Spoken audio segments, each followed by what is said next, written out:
Major League Journeymen, man, what a show we have on deck. Not only is Gordo on time, but Bradley, Eduardo Guzman joins us. The one and only Brad Guzan from Atlanta United, fresh off of, he actually has been climbing out of that net for a while, but he finally got out. Cheese. Let's jump in. Major League Journeymen, welcome to the Dax McCarty Retirement Tour podcast. We talk all things Dax McCarty on a weekly basis. We'll touch on, let's see, what have we touched on up to this point? What he thinks Messi smells like. We'll talk about his kids and what they're drinking on airplanes. We'll talk about this week's episode.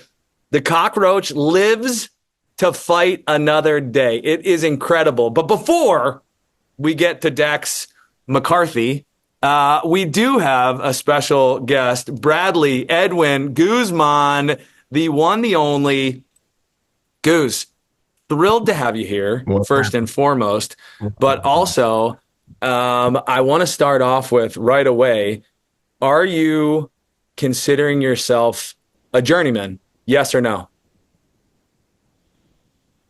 If I'm joining the podcast, sure. Throw me in the group. That's crap answer. But listen. I mean, what is it, right? I mean, I don't have multiple stops on the resume, So it's, I've got the old man vibes, and that's about it. So you do have multiple stops. You do have multiple stops on the resume. You covered half the. Dex, you covered half the East Coast. Yeah, exactly. So, I mean, Gordo covered the entire West Coast. True. We got it all. You covered multiple continents. Okay, wait. Let's run through your career. So you started with Chivas. What, you did 5 years there? Hey, rest in peace, Chivas. Chivas, rest in peace. 3.5. And then you go where? Austin Villa? Yeah. For how long? 8 years. 8 years. Okay. Hey, don't forget the loans. Gordo, don't forget the loans. Uh-huh. Went up to the Northeast to visit good old Hull City for a bit. Uh-huh. And then from there was up to Middlesbrough. Anyone who plays at Hull City is a journeyman. Come on, dude. Yes. That's a line in the sand. In Atlanta. So it's, all right. Put me in the group. Put me in the group. No, this is my opinion. He's right on the borderline, and he has over 200 appearances for Atlanta United, probably over 200 appearances for Aston Villa. He's right at 5 teams, I think. I'm saying Mr. Guzman is not a journeyman. If he played another year somewhere else, maybe he would join that category. That's my opinion. Goose, to be honest, I wasn't really asking your opinion. You're already in the group. We've already decided. I thought it was about the good looks. So. That is a prereq. Because no one on here is good looking. So you fit right into the group. You are though. Here's the reality, Goose. You're what are you? 40 years old? Are you 40? That's what they tell me. That's what they tell you. So you're putting up performances like the past one. I'm saying you got 4 more years in you, at least, which means that's at least another 5 teams. Like you're shout it louder for the people in the back. Shout it louder, I want to throw. Let's start the original though, because I was talking with Dax before you jumped on, and we were talking about early MLS days and the combine that we shared together. We were on the same team, the same combine team where you were coming from South Carolina. Do you remember Ryan Kelly? Do you remember that name? Rings a bell. Dude, let me before you go any farther into this podcast, my memory is horrendous. That's all the time. Like, hey, remember like 6 years ago in this game, Matt? I'm like, dude, I don't remember last week. And so he's been knocked in the head a lot. From 2005, like I remember it was cold, it was rainy. Yes, it was. In LA. I was shocking, and I was so thankful that I had already signed a Generation Adidas deal. Because otherwise I was not going to be drafted. I'll tell you what, dude, your memory is spot on because all those things are accurate. But dude, especially you being crap. I remember some things haven't changed. Goose, the big polar bear came in. It was hilarious. What are you saying, Gordo? What do you got to add to that? At that point, he had only been a goalie for like 4.5 years. This is also true. This is also true. So That you've is. gotten better, buddy. You've gotten a lot I've better. tried. I've tried. Just trying to catch it and keep it out of the back of the net, as they say. Oh my God! Oh, I was going to tell you the combine. Ryan Kelly, who is he's a Philly Jersey-ish guy. He was coming from St. John's and UVA, but he wore the rain was like torrential downpours that weekend at the combine, and he was planning on coming to California, and he only brought studs. And you remember they moved the games to that turf, so he wore studs on the turf, and he tore his ACL 6 minutes into the first game. He still got drafted, still played a couple years for the Crew. But I mean, just one of those things where you're talking about MLS 1.0. The things that happened in that time were ridiculous. And then you go to Chivas, right? But another little nugget came out of that. Your roommate was Alan Eugene Gordon. That boy. That's right. That's right. What a the roommate way. connection. How on earth did that come about? I have to know. So Ned, obviously Ned and I grew up in Chicago. He was, 2 years older than me. Chicago Magic, right? Chicago Magic, yes, sir. And so, we grew up together playing in the Magic system or whatever. I got drafted and, didn't know a whole lot about one, Chivas USA, but then two, out in LA. And at that point, the next day, Ned reaches out and he's like, hey, we're moving into this new townhome. We've got a room. It's kind of small, but listen, rent's going to be reasonable. It's not going to be expensive. And I was like, all right, perfect. Like, I'm in, I don't know anybody out there anyway. Like, I'm in. Lo and behold, I get out there. I go look at my room. It's a glorified laundry room that they took the washer and dryer out and put it in the garage and gave me the room. I mean, to open the door, you had to sit on the bed and open and close the door. It certainly tight, to say the least. Can either of you remember the address? My memory is worse than Guzan's. You see, I probably could actually. See, Let's I got hear a it. weird memory. Are we allowed to say it? Are we gonna? Yeah, put this- Yeah, it's gonna have a shrine. It'll have a plaque up in front of it soon enough, Goose. Come on. There's no way you know this. Wasn't it? And listen, it's gonna come back to you. 610 Guadalupe. Oh my God. Guadalupe. It sounds lovely. Sounds like a laundry room. It was not. It was great. It was near the beach. I can imagine Brad just throwing like a twin bed in there and just literally his head touching one side of the wall and his feet touching the other side of the wall. You wouldn't be far off. Biggest man in the smallest room. It was hilarious. So Brad, we can all surmise then that you learned your leadership and how to be the top professional you are from Alan Gordon. Correct. 100%. They were winning trophies. They were obviously doing all the in bed at 9 p.m. Correct. Well, it's sometimes 9:30. He was pushing it, water, but veggies. Because he had to finish reading his book, right?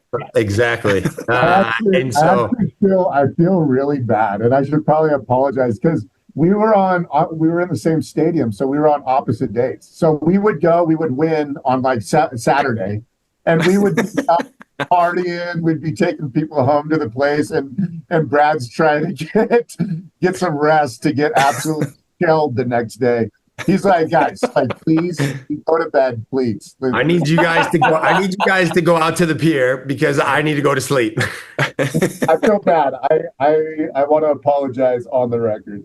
All good. It was basically your fault then that USA fell apart. There was. You added to that. Gordo, you wore a Chivas shirt, right? How long did you wear a Chivas shirt for? Like 8 games. 8 games. 8 long, grueling games with Martin Vasquez. 8 games and 16 years. That's how long that 8-game stretch took.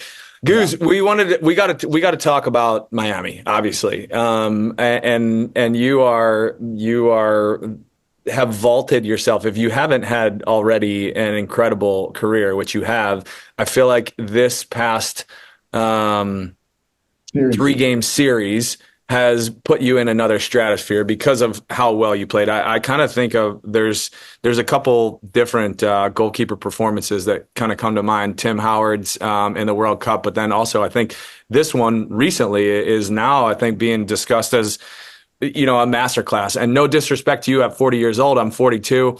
I think it's incredible that you're playing at this level. And I wanted to ask you, Dax and I were chatting about this. Do you feel like you're playing as well today as you have in the past in some of the other years where you have been, and rightly so, awarded, and mentioned as, the best goalkeeper in the U.S.? You feel that way? I certainly feel sharp, right? But I mean, at the same time, that's a big thanks to Dax for allowing Miami to get through so many times and get so many shots off. So obviously I wouldn't be here without him. But no, I feel good, man. I feel sharp. It's helpful when you don't drop the ball straight to the striker at the top of the 18-yard box. It makes it a lot easier to try and go and play well. So I learned that in game 2 and didn't repeat that in game 3, and we're able to get a big series win. So it was good, man. Brad, I gotta ask, dude, like Aston Villa player of the season, 2012, 2013, going to Atlanta United, you do your Achilles, and honestly, from everything you've told me, I mean, it's a brutal injury, brutal. Last year, I think was your first year, like full year back healthy from that injury. Yeah. And I think it's safe to say Atlanta didn't have a great year last year. I don't know how you felt about how good or bad you had as a season, but I think it's fair to say you probably didn't feel 100%, right? Can you just walk through, like, physically, like, if you're being honest with yourself, after you did your Achilles going into 2023, how long did it take you before you actually felt right? And did you know that, like, were you having doubts in your mind about if your body would ever get back to the level that you feel now? Because you've had a brilliant season. I think, in my opinion, I didn't watch all your games at Villa or in Europe, one of the best of your career. But how long did it take you to actually get 100% healthy? And can you just talk about the differences between 2023 and 2024? Yeah, I mean, I think, going into 23, right, obviously you do the rehab, and the thing about it was Miles and I were together, right? We were a week apart in terms of when we each tore our Achilles. And God, that was a week apart. Or maybe yeah, I mean, roughly. That's devastating, man. Yeah. And then 2 weeks before me was another goalkeeper from the club. So there were 3 of us that were all going through the same thing. And so the time frame was all relative and similar. And so, but going into preseason in 23, that was kind of our, both him and I, that was our first time kind of back with the group. We were being modified at times. We were excited to be out there, but certainly the sharpness, it wasn't there, right? And not to say that it wasn't going to come, but then obviously the season started. The season as a whole wasn't great. And me individually, I wasn't great, right? And from a standpoint from where I hold myself with my standards, it wasn't good enough. And from the outside, obviously, it didn't look great. And so, I knew that. And there was a big part of me that, one, I wanted to make sure that I was able to come back from the Achilles first and foremost and say, right, this isn't going to define my ending. So I was able to do that. And then it was, okay, how do I now, I'm not allowing that to define my ending, but at the same time, I don't want to end as this guy that's terrible and he never actually recovered from the Achilles in terms of his level of play. And so for me, going into this year, it was all about, just kind of taking it one day at a time, and kind of one training at a time, if you will. But then going into, the games and, being prepared and just feeling more like myself and removing that mental block. I think I was able to remove most of it in 23, in terms of, hey, listen, if I step here, if I explode there, that never really played a part, but it was just getting that confidence and that sharpness back, which I've been able to find here in 24. Well, I tell you what, you certainly have found it. I need to know, Brad, because I don't know how you felt about, your early time at the club when you were the unquestioned starter number one, right? I wasn't around, but I certainly always felt like this is Brad's team. This is Brad's goal.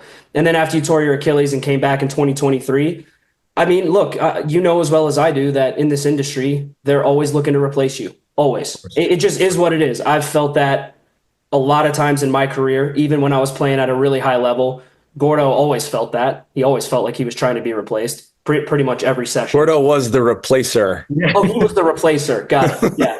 But I got to know, Brad, like how much did motivation factor in? Because you probably hear the noise, right? And you probably knew the club was looking at other options, and they bring in Josh Cohen, who has played in the Champions League, big time goalkeeper, great goalkeeper. And so I think it was pretty much known, at least internally, that, hey, this seems like a little bit more of an open competition than maybe you've ever been in your whole career. I mean, I don't know what your perspective on that was, but do you think that played a role in how well you're playing this year?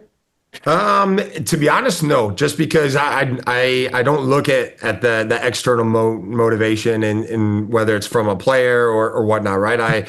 I've got that driving me from the inside, and throughout my career, and you know just as well as I do, right? And you just said it, but clubs are always looking to replace us, and especially when you go to Europe, right? You could be a player that signed for.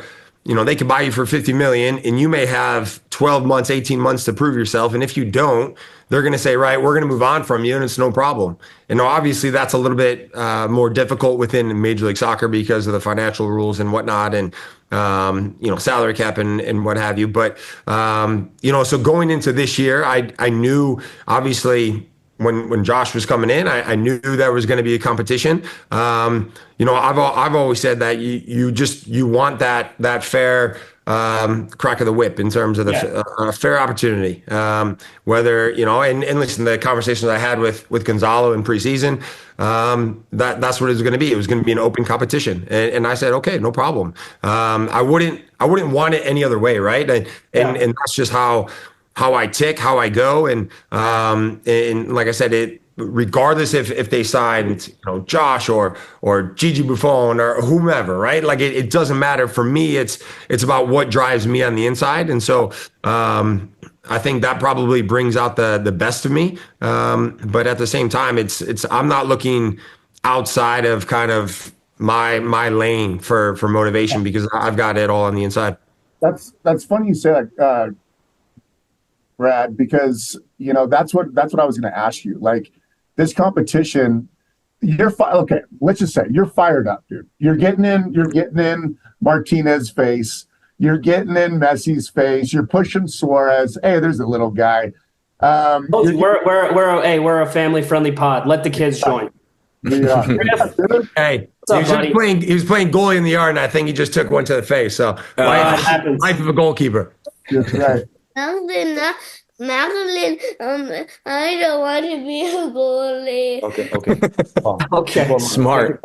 Shouldn't have to be. Brad, your kids got your wife's smarts. They don't want to be goalies. Like father, like son. Brad does that all the time in training. He literally leaves, I don't want to be goalie anymore. Correct. I take my gloves off in the middle of the training and I walk out, and that's it. That's all she wrote. Go ahead, Gordo. So I'm just saying, I mean, you look fired up, dude, and you're playing better because of it. So, when they bring somebody in like that, I mean, has that done anything, that competition piece, to revitalize some of your competitive spirit and wanting to win the job and continue going on? I mean, sometimes if you just have the job, you can get complacent, right? So has that played into it at all? Has it been healthy for you?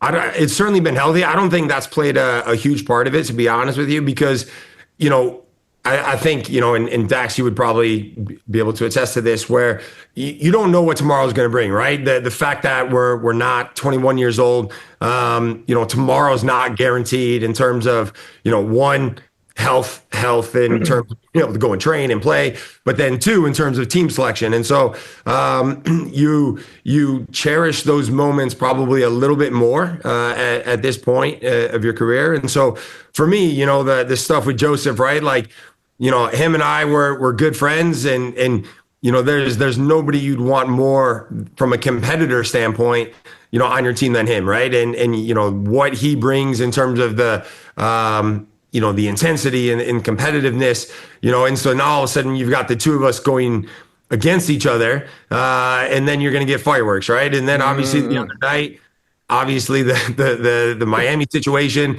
again, you've got Suarez, who, obviously known for his intensity and theatrics and whatnot. Hey, why did none of your defenders get in there and start a fight, dude? Have you had words with them?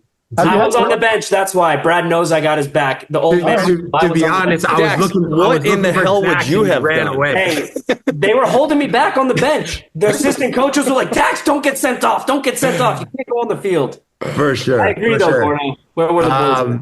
But no, and listen, Ed, that's who I am. I think that's probably helped me get to where I, in terms of playing this long and just being around is that competitiveness within me, and not wanting to lose. And I'm sure you asked a couple of our guys in training, like, I'm not the easiest guy to deal with when losing a game, and especially whether it's within the goalkeeping group or small side or something. I had to smash Dax earlier this season. I think they injured us both, by the way. I think I ruptured his kidney, and so it's just these types of things. It comes out, and I think it's helped me get to where I am. Go ahead. What do you got, Gordo? No, I'm just saying those moments, Brad. I mean, those are moments like you're the guy for them, and I truly believe this. Like, you guys were in a position that you're fighting to get into the playoffs. There needed to be, because we've been watching you guys all season long, like watching or getting recapped by Dax, but like you guys needed somebody to light a fire under your ass, and you've been that guy. And one of the huge moments, or these are two huge moments, and now you guys are rolling, of somebody needing to get in somebody's face and show that you guys are still like ready to go, and I feel like you get that pumped, that has motivated and catapulted your team to a couple of victories. I truly believe that. So it's good to see an old vet doing that, because you needed to do it. And Dax got a little kick into Messi once, he's trying to do his thing. He got close. And he got close to his shadow. And then he immediately apologized after it. He said, sorry. I did not mean that. I didn't say sorry. Okay? I said my bad. I will not do that again, I swear. There's a difference. I saw you on the game 3 and you got him. And I was looking to see if you said sorry, but nope, because he didn't ask. Dude, Brad. Dude, we gotta live. We have to live in this second goal. I'm sorry, we have to stay here, because I, as you know, my wife made it abundantly clear that I was on a Spirit Airlines flight the next day with my kids, which meant I spent the night in Miami. I didn't fly back on the charter. Which, hey, everyone, newsflash on social media. MLS, we've been chartering planes home from games for 4 straight years. Don't worry. My wife admitted she's cheap. The team is not punishing us and making us fly Spirit Airlines, okay? But I was with my kids. The adrenaline was flowing. My wife, for some reason, booked us in a room with 1 king-size bed. So 2 kids in it, my wife, me. I can't sleep. I take a pillow. I'm laying on the floor, and I'm watching the highlights of the game, and I remember vividly the second goal and you getting pushed. But seeing the replay of it, it triggered something in me where I could not stop laughing for so long, dude. I was literally giggling like a school. Was it the actual push, or was it Goose trying to get out of the net? It was the Matrix net situation, which we've all fallen in a net before, and it is really, really, it's like near impossible to get out of. I have not seen something funnier a long time, because I need Brad's description of why it took him so long to get out of the net, because I knew he was hot. Brad, on a scale from 0 to 10, 0 being you're sipping pina coladas on a beach and 10 being you're on the surface of the sun, fired up. I was at 12. I was at 12. 12. I was at 12. So talk about the net. Why could you not get out of the net? First of all, listen, when in that moment, right, the ball goes in, I got, as I'm coming across, Stian just misses it. He heads it in. I turn around, I grab the ball. And as I grab the ball and start to turn back towards like the field, not thinking like anything of it, he then was running into the goal. So now he knocks the ball out of my arms back into the goal. So now I'm facing the net. And you're mad. And I'm mad. I'm mad more so because it's him that scored off of a header, right? Like big mad, or are you just like starting on your way to get mad? I'm like a 5. No, like a 7. I'm like a 7 because we conceded, and I'm like, oh my gosh, like come on, man, like him, of all guys on the field, him to score that way, like that's not great. We don't concede a goal to Messi the entire series, and he's going to score on a freaking header. It's insane. Dude, I'll tell you what, so many coaches have said the same thing about Dax McCarthy in the past. Like, how in God's name does Dax get his head on the ball on a set piece? True. He can do that a little bit more for us, if I'm being honest. But and so, I turn around. He then grabs the ball out of my arms, and I'm like, okay. And at that moment, I get shoved. And as I get shoved, I turn around like, who the hell is shoving me, right? So I turn around. I fall into the net, and I'm thinking, don't put your arms in the net because then you're never going to get out, right? The Velcro from your gloves, you're going to be like face first in the net. So I'm like, all right, let me turn. So my back's against the net. I'm waiting now for the net to stop, going backwards and essentially get caught. So I can then like go forward again, because there's no way I'm going to stop myself falling backwards. So I'm falling, and I'm like, I'm still falling. And at this point now, I'm at like a 10. Then I see Suarez as I'm in the net. I see Suarez in my face, like giving it a 15. And then I went to a 15. And then I slingshot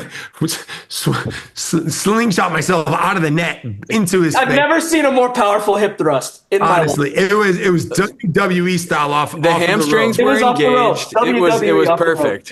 And at that point, then the referees made his way over. So now he's yelling at me, telling me to relax. And I'm thinking, you better tell me to relax. I'm like, do we not see what had just happened here? And I'm giving the referee an earful, and it was carnage. Gordo, I want to ask your opinion because, to be fair, Goose, I know you're an avid listener to the pod, but I did not pick Atlanta United to win Game 3. But you know what? Our good buddy over here, Alan Gordon, did pick Atlanta United to win Game 3, even though he didn't believe it. He did go on record and said it. But, however, Gordo, is that a red card for you, or is it not a red card? Which part? Campana throwing Goose from behind into the net. Oh, and it was a push. It wasn't a throw. Okay. It was a two-handed shove. Okay, you got dominated. A straight red.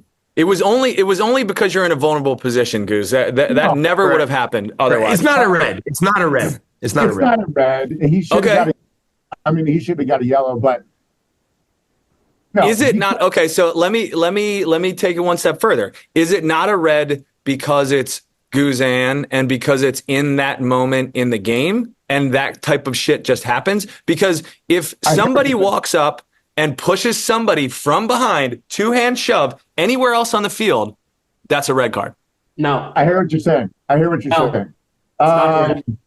It would, dude, in a lot of instances, if you do that, to Gargs' points, they will issue a red card in the middle of a push. Yeah, it depends. Come on, guys, come on. Yeah. Okay. I'm not looking for no chance. I don't think it's a red. Maybe a yellow. At least they're talking to, but instead I got to talk. Brad got the talking to. Yeah, it should have been a yellow. A yellow. Brad got the talking to. I was like, what is going on here? And he just kept telling me, relax. I was like, wait a minute. And when someone's telling you to relax and you don't want to calm down, it gets you way more heated. Because you they're all like handsome and they looked calm, and you looked like you were gonna eat somebody. Like you literally looked like you were gonna eat somebody. So I think he was at 12. I was at 12 out of a 10. I was at 12. He was like, okay, I got to calm this guy down for everybody else's sake, or he's going to kill me. For sure. I want to ask you two questions, and they're about Rob Valentino, and I think it's unfair to ask players if the current interim coach should get the job next year. So I'm not going to do that because I've been asked that question, and I don't think it's an unfair question. What are you going to say? Of course he should get the job. And in a lot of ways, you believe that, but I also think that you're emotionally biased as a player because you're going through this incredible stuff. So Garth Lagerwey has a really difficult decision to make. But I wanted to hear two things. First one is, what has the message been from Rob to get you guys to this point now? Because to Gordo's point, we've been watching Atlanta, and you guys, not to paper over the season because there's so many different variables within this, from the players getting sold to injuries to movement to question marks. There's a lot, right? But the starting point of the season was Atlanta United has a bomb squad. They are going to be incredible. That ultimately doesn't happen. You make a coaching change. We start to sell players. The season typically, or maybe expectedly, goes downhill. Everyone writes Atlanta off, and then something happens, right? There has to, and I'm sure it's a combination of a lot of little things that ultimately kind of get us to a point where you're now in Josef Martinez's face, and you guys are winning a PK shootout in a play-in on your way to Miami, and now you're beating Messi. What has Rob consistently said, or what has he done to share with you guys to get you to this point? I think, for me, the biggest part and the biggest message, is being present, right? And being where you're at in terms of the opportunity that we have. Whether you go back to the Orlando game, the last game of the season, regular season, where we needed to win, we needed help from other teams, and we ultimately sneak into the 9th spot. Or even the other night in Miami, and him just saying, right, be present, be where you're at, and enjoy these moments. You guys know just as well as I do, right? When you get into the playoffs, the margins are so fine, and the way we got into the playoffs in terms of, Orlando, help from the outside. No, everyone's written us off. The season that we had in terms of the regular season and probably the disappointment throughout the year. All of those things combined. Now all of a sudden we find ourselves in the game in Montreal, right? And it's like, okay, cool. Like, we've got an opportunity. Let's go and give everything. And then the way that game finishes, now all of a sudden the confidence starts to grow a little bit. The excitement within the group is starting to come back, because when you have the season that we had, you don't have that excitement, right? And so you start to now get that little bit of buzz in the air, and there's a few more smiles around the training ground. There's a few more laughs out at training. And you're starting to see guys start to play with, I don't want to say freedom. It's not as if they weren't playing with freedom before, but certainly a lot less confidence. Yeah, exactly. And so you start to see that confidence blossom, right? And then you go into the Miami, and it's like, okay, you're on 2 days rest. You got to get back on a plane. 36 hours after landing in Atlanta, from Montreal, we get back on the plane to go to Miami, and it's like, yeah, we lose the game 2-1, but it's 2-1, right? They've been off for a week. They had a week to prepare for this, but we're in the game, and maybe on another day we take something from that game. But then you come back home, and again, that confidence from Orlando to Montreal to game 1 to now game 2, you got 70,000 in the Benz. Then that, obviously the way that finished and that excitement, it just continues to blossom, right? And get bigger and bigger. You go to game 3, boom. And now all of a sudden we find ourselves headed back down to Orlando from advancing in this series. And so that confidence that, one that Rob has, the questions about Rob, right? But it's the group's confidence. But I think he's helped us almost to believe that confidence and not just say, oh yeah, this is this is some sort of nonsense run. This is like, right, guys, we have put a lot of work in throughout the year. Maybe we weren't rewarded with results throughout the year and things haven't gone our way, but we turned up and we continue to turn up. And that doesn't discredit the work, right? Correct. And so when you do that and you've got someone constantly believing in that message and hammering that message home, and then all of a sudden you start to see the fruits of your labor kind of blossom. It's like, wow, okay, yeah, maybe what he's saying isn't just some BS, and it's got some truth to it. So that's fantastic, because I think that really kind of epitomizes the way that you guys are playing right now. You're playing with a freedom and I think a belief as a group, which we also saw the opposite of that. You could tell that it was a fractured group. Everyone was kind of playing in ones and twos as opposed to an 11 or an 18. And now you are a team. It is a team. Atlanta United is a team, which is a special thing.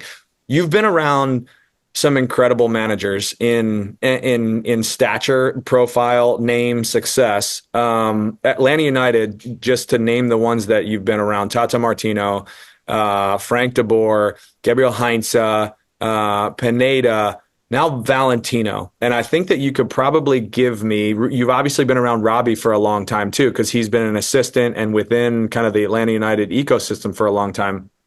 You could probably give me, maybe some key qualities of those guys as managers.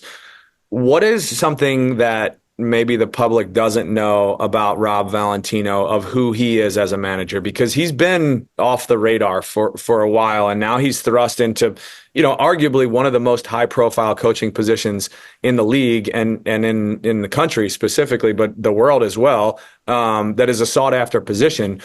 What's Rob Valentino's superpower as a manager? I think, well, one, I think he's still trying to figure that out, right, himself, in terms of his superpower, because he's just that. He's a young manager, and young managers, just like young players, are trying to find their feet. Being able to work under Rob the first time he was an interim manager at the club, and to see his growth in what he is now as an interim manager, it's two different people, right? And the thing that I think Rob falls back on is his hard work and his work ethic, and leave no stone unturned in terms of being prepared, in terms of having conversations about what may or may not happen in games, having conversations with individuals, and just having that open line of communication. I think puts him in a category, and he has a uniqueness to it that allows players to feel, I don't want to use this word, but almost feel safe, right? And safe in the sense of not, I'm okay, I don't need to take any responsibility. No, I feel safe because I've got the support of the manager, even if I'm not playing. And him being able to communicate to guys, hey, you're not going to be in the 11 today, or you're not in the 18 today, and this is why, or this is what we're thinking. I think those types of conversations are important. And, those managers that you mentioned, Rob's been, around all of those guys. And I think, he's the first to tell you that he's been able to pull from not only those guys, but other managers that he's worked under as a player, and also, come across in terms of his coaching career. Dude, that feeling of safety, if you are able to convey that across the group of 18 players, that's incredible, because typically in a lot of teams, that feeling of confidence from the manager is usually reserved for a handful of players that know that they're in the 18 or they're in the 11 day in and day out, and they're the guys that are trusted. When you can get the buy-in, it is pretty incredible. Gordo, you got two Atlanta United aging stars on our podcast right now, who have a massive matchup. Aging in reverse, by the way. Aging in reverse. We got Benjamin Buttons over here. True. Gordo, what do you want to know? What do you want to know from these guys in terms of what they're looking at this weekend? All right, this is what I want to know, boys. Being the veterans, okay, you guys are quote unquote in the zone right now. Your team is in the zone because you guys have been the underdogs, right? You guys were not supposed to get in. You sneak in. You beat Orlando in stoppage time to get in, and now you guys face them. And ultimately, the Eastern Conference is wide open. 1 through 3 teams are out, right? And so does that play tricks in your mind? Like, because if you guys were the underdog, you can stay in the zone because you're like, okay, we're not, we're still fighting from the ropes. This team is top three or whatever. We're playing Cincinnati. Now it's open. How do you keep your team in the zone, and what's going to happen? How do you keep them from not thinking, hey, we actually got a chance now?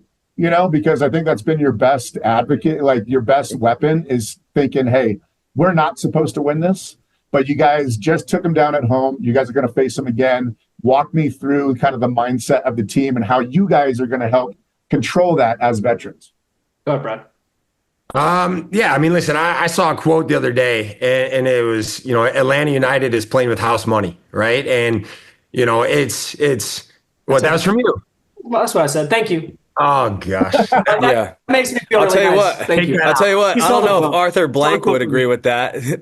Yeah. Take that out. Take that part out. This dude, We'll take that part extender. out. That shows you how much Brad loves me. True. But no, I don't think we have the ability to look past Orlando because of the trials and tribulations that we went through the regular season. And listen, we understand where we're at, but we're also not naive to think that we got here some other way than being focused on the task at hand. And so, I think from me at least, it's probably half our team's away on international duty halfway around the world anyway. But so they're thinking about something else as it is, but just trying to keep those guys in understand, hey, listen, we got a massive opportunity to get into a conference final, and that doesn't come around every year. You know what it is for me, Brad? I don't know if you remember. We have quite a few hot tub conversations. Have those conversations. They're the best conversations. And Sure. I remember halfway through the year, me and Brad in the hot tub, we had just lost another game. We probably felt like we should have won. And I remember talking to Brad, and we were both frustrated. Him, obviously, because he's the captain and he's playing well, and we're not getting results. Me, because I wasn't playing that much at all, and we're not getting results. And I remember thinking, you know what this team needs? This team needs a dose of humility. Every single player and every single person that works at this club, we need a little bit of humility, because right now we approach all these games with arrogance. Our home games, we think we're going to step on the field and win games. And that's not how soccer works. You guys know that's not how it works. And I honestly cannot put a finger on why it just started clicking in the last 3 weeks of the season, but it has. And to what you asked Brad about Rob, I just want to make one point. I've come on this pod a few times, and this has been before we've started recording. And full disclosure, I've been very upset and frustrated about how the year went. And I've told you two, the two dinosaurs that helped me with this pod, I've said, guys, I've got to call a spade a spade. That help you with this pod. You better watch your mouth, son. My assistants that helped me with the pod. You know what? I have to call a spade, and I've said, guys, I don't want to be negative, but I've got to be honest. We're not a good team. We're not a good team right now, and it's for a myriad of different reasons, but I'm frustrated, I'm pissed off, and we're not a good team. And a lot of it starts up here. A lot of it is mental.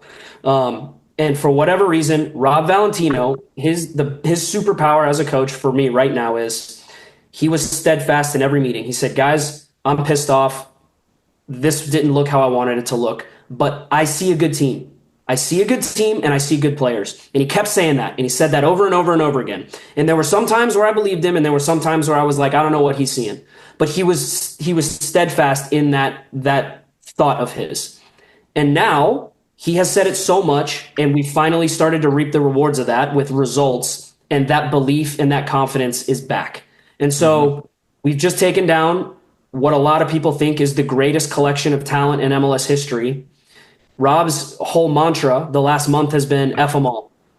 Like, F everybody. Who cares what people think, what people say? And we have really harnessed that, honestly. We really have. And we have dealt with injuries. We've dealt with everything that you guys can think of. And it's just, we've shown a little resilience and a little humility. So that for me is what we need in Orlando. Just keep going down there. We know we're going to have to be road warriors for the rest of the playoffs. Go down to Orlando.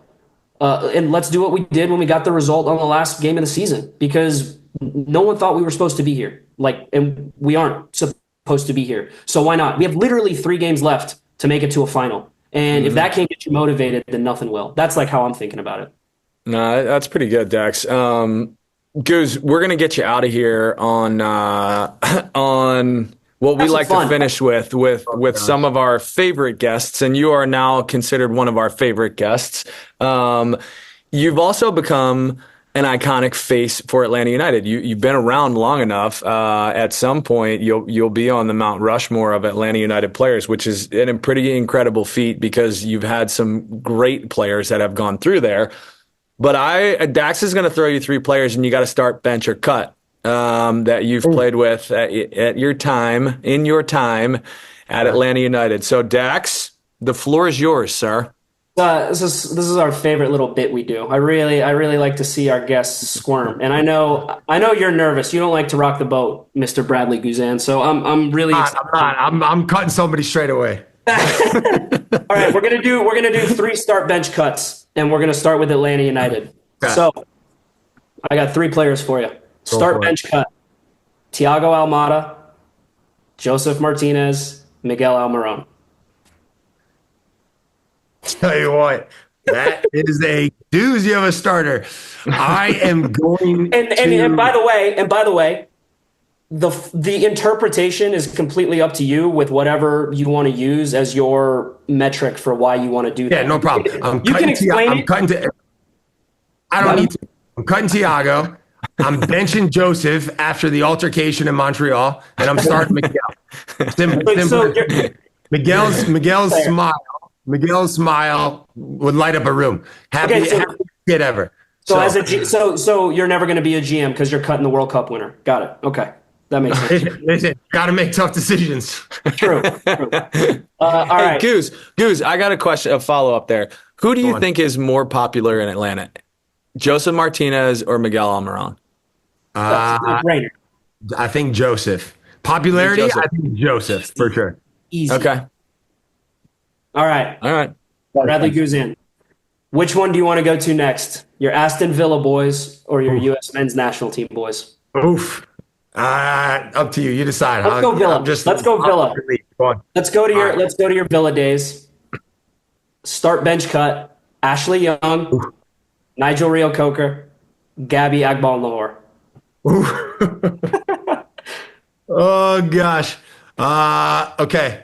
I'm going to start Ashley Young. I'm going to bench Nigel Riacoca, and I'm going to cut Gabby Agbonlahor. Only because I know the reaction I'm going to get from Gabby, and it's going to be pretty funny. I'm going to cut him. Send him this. And obviously Nigel's my boy. Looked after me when I first got there. But listen, brought nothing to the party in terms of scoring goals. So unfortunately for him, I'm starting Ashley Young. Okay, I hope he shows this clip on Morning Footy. I know. Sorry, Nigel. Not be happy with you. Sorry, Nigel. I got to call him back. I'm 2 days late too. Oh, he's really not going to be happy. Let's go U.S. men's national team. I know. Listen, you're old, but these guys are really old. I don't know if you played with all 3 of these guys, but U.S. men's national team, start bench cut. You know the drill. Tim Howard, Brad Friedl, Casey Keller. Well, I did not play with Brad on the national team. I played with him at Villa. Played with Casey for a bit at the very beginning. He was at the very end. I was at the very beginning of my career, and then obviously spent a few years with Tim. I'm going to go with... They're going to see this for sure. What? They're going to see this for sure. All of them. Big fans. 100%. This is going viral. Casey, sorry, I'm going to cut you, and I'm going to bench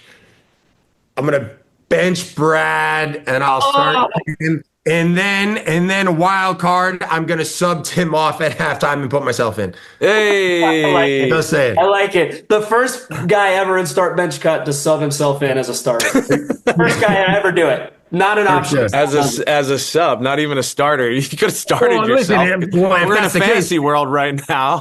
Tim just got benched as well, and I've just slid in there, so it's all good. Brad Brad put him as a starter because we just did a nice little Captain Morgan commercial with Tim. True. Feelings toward him. And that's right. He sent me a nice text after the Miami game, so it's all good. Of course. I did see that commercial.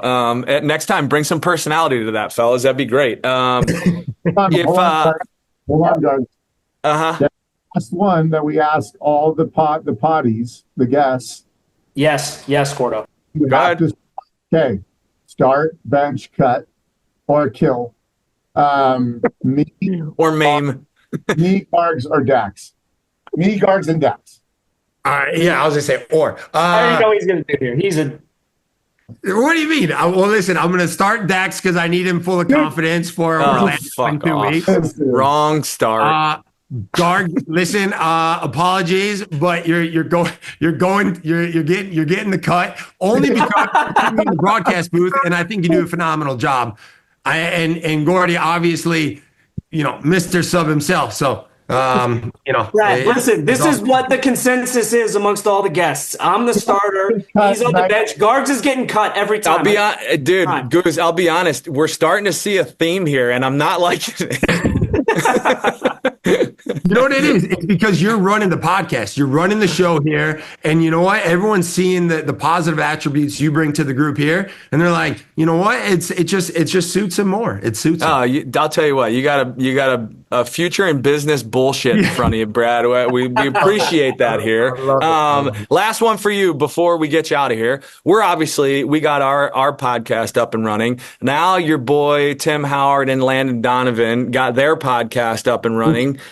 Who are you bringing onto your podcast when you start your podcast? Who's your number one draft pick right now, today?